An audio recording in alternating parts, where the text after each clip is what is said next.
طفل ما افروزه بود اینجا آمدیم افروزه بود که آمدیم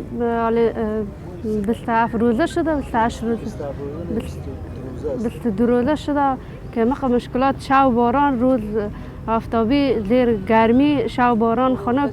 خوراکای چیزی نداریم چیزی بهداشتی باشگکم ندارم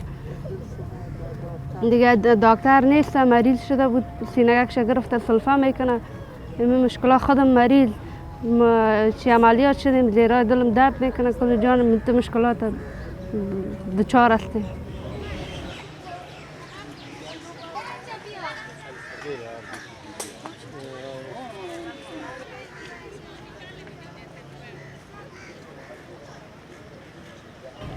من هیچ یک زن باردن من نمیتونم زن باردن مشکل زیاد داره که نمیتونه زیاد پای درد میشه در باران یک طفل در خورد در پیش گرفتن یک طفل خورد در پیش نگاه کردن از این سخت است امروز دیگه زنای باردار مشکلات زیاد می داشته باشه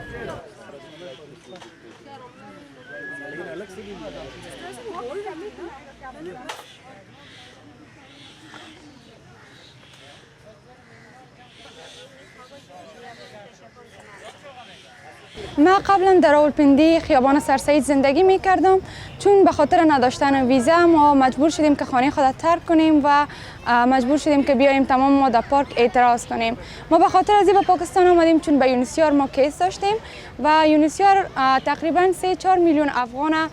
ثبت نام کردن راجستر کردن اما بر ما خیلی وعده ها دادن وعده دروغ دادن که ما از نزدیک در پارک میاییم شما را میبینیم از مشکلات شما پرسان میکنیم اما یونیسیار تا فعلا به پارک نامده از مشکلات ما خبر نداره درباره مشکلات ما پرسان نکرده